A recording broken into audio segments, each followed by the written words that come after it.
Hello दोस्तों, नमस्कार।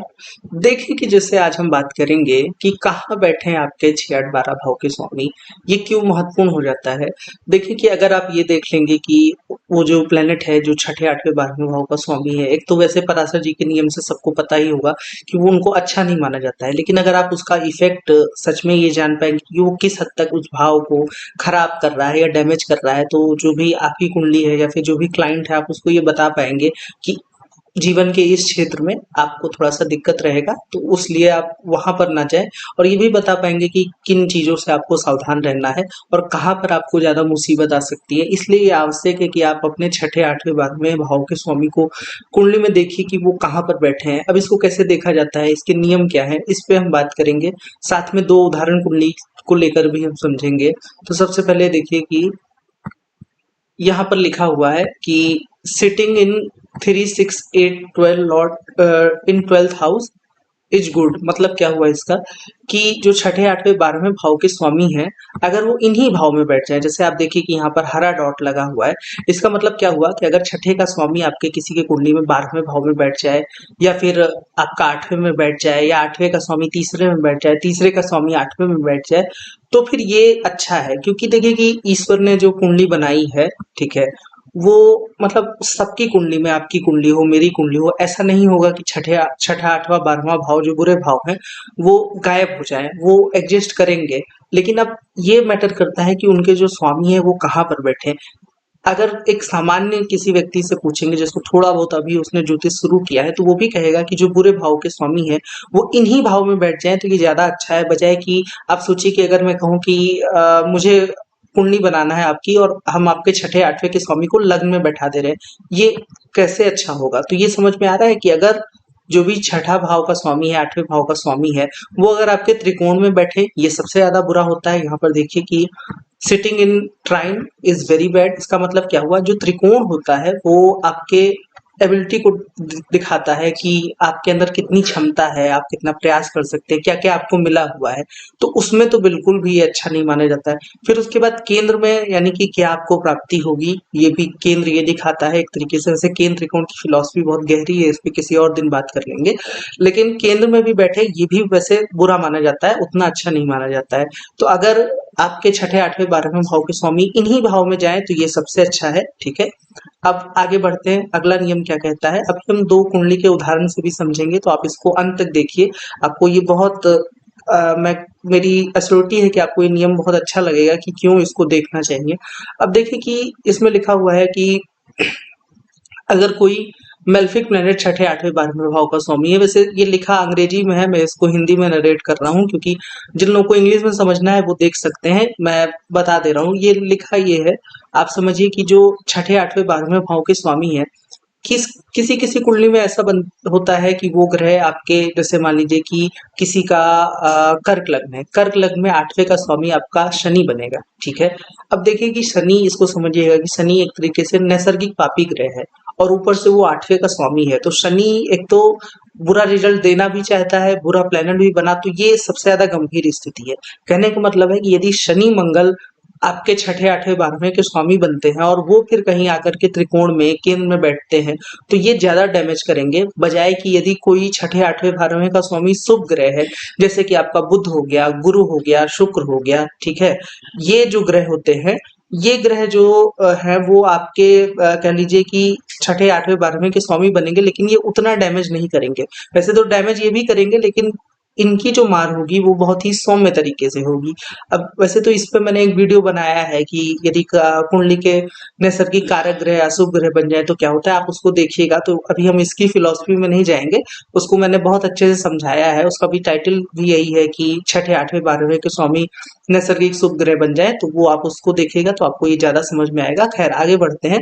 तो कहने का मतलब है कि यदि पापी ग्रह जैसे कि आपका सूर्य हो गया, मंगल हो गया, शनि हो गया, ये छठे, 8वें, 12वें के स्वामी होकर के केंद्र गुण में बैठ जाए तो ये ज्यादा डैमेज करते हैं।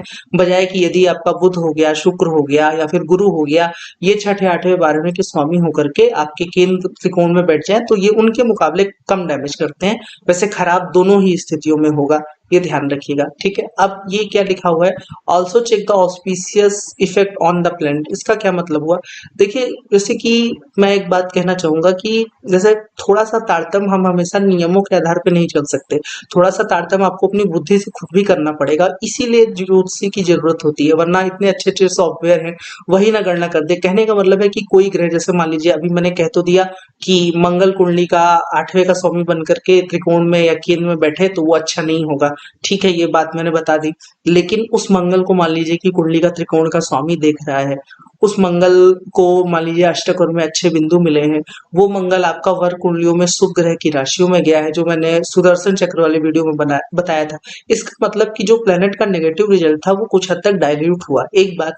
दूसरी बात, प्लेनेट जो ग्रह है जो देना चाह रहा है वो तभी दे पाएगा जब आप समझिए कि वो एक तरीके से क्या कहते हैं उसको, कि उसके पास बल होगा। यदि वो ग्रह बली ही नहीं है, जैसे मान लीजिए कि मंगल आपका 8वें का स्वामी बन करके चौथे में बैठे, तो पहले वो अपने दिग्बल से कमजोर होगा। एक मान लीजिए कहीं अगर वो जो भी ग्रह है वो नीच का हो जाए तो भी दिक्कत आ जाती है, यानी कि उसमें उसका बल कम हुआ, उसके पास चेष्टा बल ना हो तो फिर उसमें एक तरीके से उसका बल कम हो जाएगा। तो ये जो बलाबल है एक फैक्टर, कि ग्रह बल ही होगा तभी वो जो जिस भाव का स्वामी है उसका रिजल्ट दे पाएगा। और दूसरा ये कि ग्रह पर और शुभ प्रभाव तो नहीं है, जैसे 8वें का स्वामी यदि बाकी तरीकों से शुभ हो रहा है, उसको त्रिकोण का स्वामी देख ले, अष्टगर में अच्छे बिंदु मिले हो, वो ग्रह शुभ ग्रह की राशि में गया हो, वर कुंडली में कुछ एक ऐसे देवता बताए गए हैं उनमें गया हो, तो वो उसकी ऑस्पिशियसिटी जो होती है वो बढ़ जाती है। तो इसका ध्यान रखिए कि ये हमेशा जो हम लोग एक जनरल लाइन बोल देते हैं कि 8वें का स्वामी बुरा, तो उसको आपको जांचना होगा कि वो बुरा तो आखिर कितना बुरा, और अच्छा तो आखिर जैसे त्रिकोण का स्वामी अच्छा है तो वो कितना अच्छा है, तो इसको ध्यान रखिएगा। अब आगे बात करते हैं, conjunction and aspect of two functional malefic planet in a particular house cause more bad result rather than effect of a single functional malefic planet। यहाँ पर मेथड लिख के है, यहाँ पर फंक्शनल बेनिफिक होगा, सॉरी यहाँ पर मेथड नहीं बेनिफिक होगा। खैर इसका मतलब मैं समझा दे रहा हूँ। इसका मतलब क्या होगा कि अगर मान लीजिए कोई एक ग्रह है, जैसे मान लीजिए कि आपका 12वें का स्वामी लग्न में बैठा है या फिर छठे का स्वामी लग्न में बैठा है, अकेले बैठा है, इतना कोई चिंता की बात नहीं है। लेकिन अगर वो दोनों साथ बैठ जाए, जैसे मान लीजिए किसी के चौथे भाव में अभी सिर्फ एक कुंडली है जिसमें कि चौथे भाव में छठे का स्वामी बैठा है, और दूसरी कुंडली है जिसमें छठे आठवें दोनों के स्वामी बैठे हैं, तो ये ज्यादा बुरा होगा। ये तो जनरल सी बात है, लेकिन फिर भी मैं ये प्रिंसिपल आपको बताना चाहूंगा कि ये ज्यादा बुरा होगा बजाय कि अगर एक ही ग्रह बैठा हो, या फिर मान लीजिए कि छठे आठवें के स्वामी दोनों ग्रह किसी भाव को देख लें किसी तरीके से, तो वो ज्यादा बुरा है बजाय कि 8वें का स्वामी किसी एक भाव को देखे। तो ये ध्यान रखिएगा कि जो डबल इफेक्ट होता है, जो दोनों सहधर्मी जिसको हम बोलते हैं कि दोनों ग्रह एक साथ, दोनों का धर्म समान, और फिर वो किसी भाव में बैठेंगे तो फिर वो उस भाव को बुरी तरीके से बिगाड़ेंगे। अब ये क्या है, ये पहला हमारा कुंडली का उदाहरण है। अब देखिए इस कुंडली में क्या हुआ था।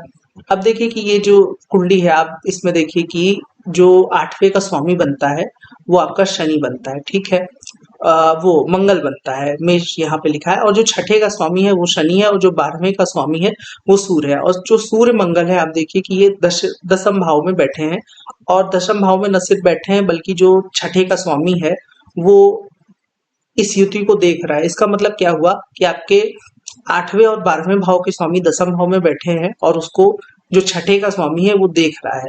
तो इसमें हम क्या कहेंगे, जो अभी मैं बता रहा था कि अगर छठे 8वें 12वें भाव के स्वामी पापी ग्रह बन जाए, जैसे कि सूर्य और मंगल पापी ग्रह होता है, और उसके साथ आप देखिए कि लग्नेश बुध भी बैठा हुआ है, ठीक है, और उसको फिर ऊपर से पापी ग्रह, जो दूसरा पापी ग्रह है शनि, वो देख रहा है। हालांकि शनि इस कुंडली में त्रिकोण का भी स्वामी है।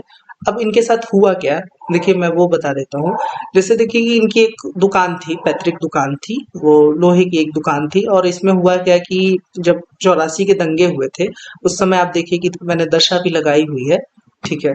यहाँ पर देखिए कि उस समय जब इनका वही मंगल में शनि का पीरियड आया था, उस समय वही कुछ अराजक तत्वों द्वारा, जो भी लोग आए आप सब जानते ही हैं, इनकी दुकान को आग लगा दिया गया था। अब शनि मंगल आप जानते ही हैं कि अग्नि तत्व के ग्रह हैं, और एक तो वो वैसे भी सरकार का भी उसमें काफी ज्यादा वो था, मैं बहुत तो वो नहीं कहूंगा, ठीक है, सोशल प्लेटफॉर्म है, लेकिन फिर भी आप जानते हैं जैसे सूर्य सरकार को डिनोट करता है, तो शनि मंगल किस तरीके के ग्रह है, तो उसमें एक अच्छी खासी दुकान वो पूरी तरीके से जल के राख हो गई और ये एकदम इससे इनके काम पे बहुत बुरा असर पड़ा था। ठीक है, तो आप देखिए कि किस तरीके से परेशानी आती है। और वैसे भी मतलब शुरुआत में जातक को काफी स्ट्रगल करना पड़ा था, वो उतना काम धाम चल भी नहीं रहा था। खैर, अब आगे क्या हुआ? आगे देखिए कि मंगल की दशा कभी तो खत्म हुई होगी और उसके बाद फिर क्या हुआ कि फिर इन्होंने कपड़े की दुकान डाली और वो भी पत्नी की मदद से। अब आप देखिए कि पत्नी का जो स्वामी बनता है वो गुरु है। और गुरु भी आप देखिए, ये मतलब ये विषय नहीं है लेकिन फिर भी मैं समझा दे रहा हूँ कि गुरु भी दशम को देख रहा है और शनि चूंकि त्रिकोण का भी स्वामी है। ठीक है, और आठवें में बैठा है, इसका मतलब क्या हुआ कि आठवें में कोई ग्रह बैठा है, कर्म का कारक भी बैठा है, तो इसका मतलब आपको नीचे से शुरू करना पड़ेगा। तो इन्होंने फिर से शुरू किया। ठीक है, और जो कि एक तरीके से शुक्र आप ये देखेंगे कि इनका लाभ भाव में बैठा है। तो इसका मतलब क्या होता है कि शुक्र जिन चीजों का कारक है, जैसे शुक्र भी कपड़ों का कारक है और फीमेल का भी कारक होता है शुक्र। ठीक है, और जुपिटर भी दशम को देख रहा है, तो इसका मतलब वाइफ से भी इनको उस समय काफी सपोर्ट मिला। तो फिर वो जो इनका काम था वो चला और आप देखेंगे कि दशम भाव के दोनों तरफ जो है वो एक तरीके से जो स्त्री कारक ग्रह होते हैं, चंद्रमा और शुक्र, इन दोनों की शुभ कर्तरी भी बन रही है। तो बाद में वो इनका काम बेहतर तरीके से चल गया। ठीक है, और इनको सलाह भी थी यही कि कोई भी, ये बताते भी हैं कि किसी भी तरीके का इनका सरकारी काम जब भी होता है तो इनको बहुत ज्यादा उसमें कुछ ना कुछ परेशानी आती है। कोई अगर लिटिगेशन हो गया, कोई केस हो गया, तो इनको उसमें सबसे ज्यादा ये झेल जाते हैं। तो इसलिए वो इससे दूर ही रहते हैं, क्योंकि सूर्य सरकार को रिप्रेजेंट करता है, मंगल कुछ दबंग किस्म के लोगों को रिप्रेजेंट करता है। तो लड़ाई झगड़ा, ये सब फसाद में इनको अगर ये पढ़ेंगे तो इनको बहुत ज्यादा परेशानी होगी और इस तरीके के कार्य में पड़ेंगे। तो वही बात है कि कैसे देखिए दोनों ग्रह इस भाव को बहुत ज्यादा एक तो प्रभावित कर रहे थे, अफ्लिक्ट भी कर रहे थे, इस वजह से इनके साथ ये घटना हुई थी। खैर, अब आगे बढ़ते हैं।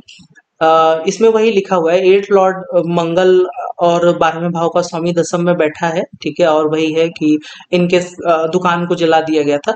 ये क्या है, ये देखिए कि हमारे ज्योतिष के कोर्स शुरू होने वाले हैं, तो अगर जो लोग भी ज्वाइन करना चाहते हैं उनका मोस्ट वेलकम है। अब देखिए कि ये दूसरा एग्जाम्पल हम लेते हैं। इसमें आप देखिए इसमें क्या हुआ था, मैं इसको थोड़ा छोटा कर देता हूँ। इसमें जो आपके 12वें और 8वें के स्वामी है, एक तो बुध बना और दूसरा शुक्र बना। यहाँ पर छठे का स्वामी और लग्नेश एक ही ग्रह है, अभी उसका कोई संबंध नहीं है। खैर, अब देखिए ये 1997 का चार्ट है। ठीक है, और इसमें आप देखिए कि जो शुक्र बुध है वो चौथे भाव में बैठे हैं। आपके 8वें और 12वें के दोनों के स्वामी छठे भाव में बैठे हैं। इसका मतलब क्या हुआ कि ये भाव को बिगाड़ेंगे।